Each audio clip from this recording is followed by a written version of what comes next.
The kitchen at Silverfang Manor smelled of bread and smoke long before the sun came up. Lyra Ashworth was already awake, stirring a pot of porridge for the pack members who would soon fill the great hall. She had done this every morning for the past 6 years, ever since her grandmother died and left her with nothing but a small cottage on the edge of the woods and a book of old remedies that no one else wanted.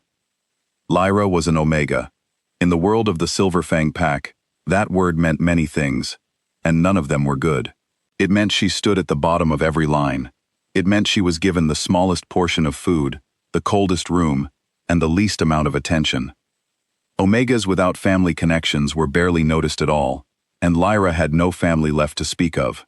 Her parents had died when she was young, and her grandmother, once a respected healer, had been quietly pushed out of the pack's inner circle years before that.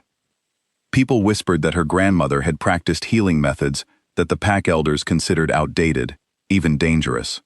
Whatever the truth was, the disgrace had followed Lyra like a shadow. She kept her head down, she worked hard, she never asked for more than what was given.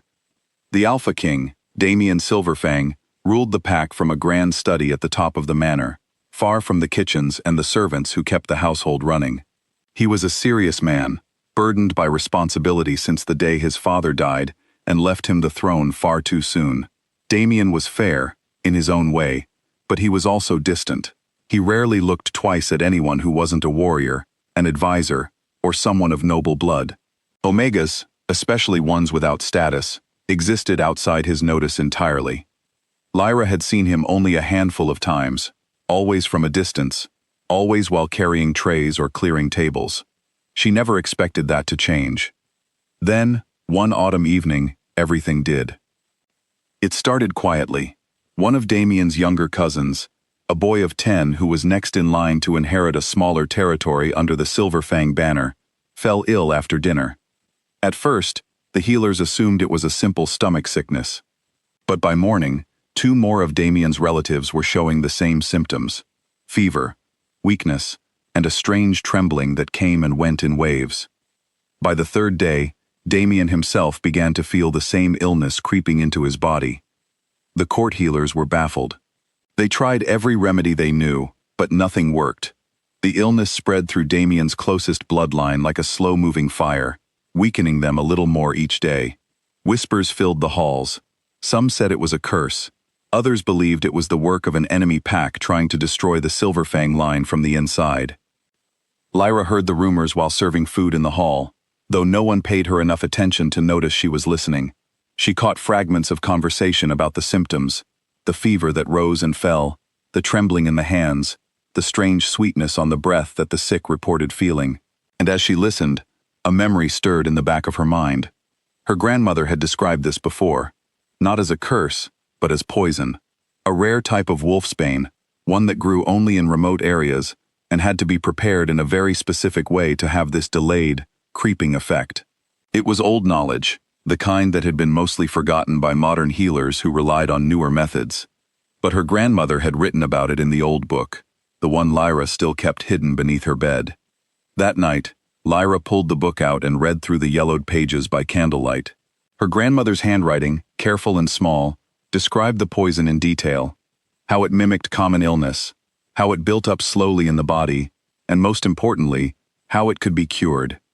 The antidote required a rare flower called a moonflower, which bloomed only once a year, deep in the forest that marked the border between Silverfang territory and the lands of their rivals. Lyra sat with the book in her lap for a long time. She knew what would happen if she said nothing. The bloodline would continue to weaken. Perhaps some of them would recover on their own, and perhaps others wouldn't. It was not her responsibility. No one in this manor had ever looked out for her. She owed them nothing. But she thought of the 10-year-old boy, pale and shaking, and she thought of her grandmother, who had spent her whole life trying to heal others, even when no one thanked her for it. Lyra closed the book and made her decision. She would not stay silent, even though speaking up meant revealing secrets her grandmother had spent years trying to protect, and even though no one might believe a kitchen servant over the trained healers of the court. The next morning, she asked to see the head healer. It took hours of waiting and being turned away before someone finally allowed her a few minutes with him. She explained what she knew, showing him the pages from her grandmother's book. The healer was skeptical at first, but the description matched the symptoms too closely to ignore. He brought the information to Damien himself. Damien, weak but still sharp-minded, listened to the healer's report with narrowed eyes. He asked to see the girl who had brought this knowledge forward. Lyra stood before him for the first time, her hands folded tightly in front of her to keep them from shaking. Damien studied her carefully, taking in her plain servant's clothes and the tired lines under her eyes.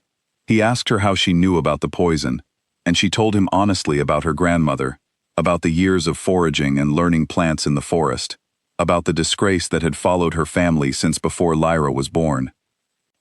"If this is true," Damien said slowly, "you understand what you're asking me to trust. A servant's word against everything my own healers have tried." "I understand," Lyra said, "but I'm not asking you to trust me. I'm asking you to let me help, so you can see for yourself." Damien studied her for a long moment. There was no fear in her eyes, no desperate hope for reward. She simply stood there, waiting for his answer, as though she had already accepted that he might refuse. That quiet confidence made him pause. "The moonflower grows in dangerous territory," he said finally. "Rival land. If you're right about this, I will need someone who knows how to find it and prepare it correctly. Since you seem to be the only one with that knowledge, you will come with me to retrieve it." Lyra had not expected this. She had imagined giving her information and stepping back into the shadows of the kitchen, as she always had. But Damien's guards were already preparing for the journey, and within the hour, she found herself standing beside the Alpha King, about to cross into land that had never been friendly to their pack. The journey into the forest was long and difficult. Damien, still weakened by the poison, pushed himself to keep pace, refusing to show any sign of the illness in front of his guards. Lyra noticed anyway. She saw the way his hands trembled slightly when he thought no one was watching, the way he pressed a hand briefly against a tree trunk to steady himself. She did not say anything, but she quietly adjusted their pace, suggesting rest at moments that seemed natural rather than obvious. Damien noticed this small kindness, though he said nothing about it either. As they moved deeper into the forest, Lyra proved herself useful in ways the guards had not expected. She knew which paths avoided marshy ground. She recognized dangerous plants and warned the group away from them. When they came across a fork in the trail, she chose the direction without hesitation, explaining that moonflowers only grew near flowing water, and one path led toward a stream, while the other did not. Damien watched her closely during these moments. He had spent years surrounded by advisors and warriors who spoke with confidence about things they only partly understood. Lyra spoke carefully, only when she was certain, and her certainty came from real experience rather than pride. It was a small thing, but it struck him deeply. On the second night of their journey, they were ambushed near the border by scouts from the rival pack. The guards moved quickly to defend the group, and in the chaos, Lyra grabbed Damien's arm and pulled him toward a narrow gap between two large rocks, an escape route she had noticed earlier in the day. It was not a place any of the guards had considered, but it allowed them to slip away from the fighting and circle back to safety without being seen. Damien didn't ask how she had known to look for such a path. He simply followed her lead, and when they were safely away from danger, he found himself looking at her differently. She was not simply a servant who happened to have useful knowledge. She was resourceful, calm under pressure, and far more capable than anyone had ever given her credit for. They reached the moonflower grove, just as the sun began to set on the third day. The flowers bloomed in a small clearing beside a quiet stream, their pale white petals glowing faintly in the dimming light. Lyra knelt beside them, carefully gathering what she needed while explaining the preparation process to Damien. But then she paused, her hands still for a moment. "There's something else," she said quietly. "Something my grandmother wrote that I didn't mention before." Damien waited. "The cure works," she continued, "but it needs more than the flower. It needs a binding agent, something old and rare, an Omega's blood, given willingly, to complete the antidote. Without it, the poison will be slowed, but not fully cured. Your bloodline will still weaken over time." Damien's expression darkened. "And this binding, what does it mean for the person who gives it?" Lyra met his gaze steadily. "It ties her, permanently, to the bloodline she saves. Not through marriage or rank, but through something deeper. There's no way to undo it once it's done. The forest was silent, except for the soft sound of the stream. Damien understood what she was telling him. She was offering something that would change her entire life, tying her fate to his family forever, without any promise of what that would mean for her future, her status, or her happiness. "Why would you do this?" he asked. "You said yourself, the pack has given you nothing. You owe us nothing." Lyra looked down at the flowers in her hands. "Because there's a boy back at the manor who is 10 years old and scared, and because I still remember what my grandmother taught me, that healing isn't about what you're owed, it's about what you're willing to give." Damien was quiet for a long moment. Then he said softly, "I should have known you long before this journey." Lyra didn't answer, but something in her chest eased slightly at his words.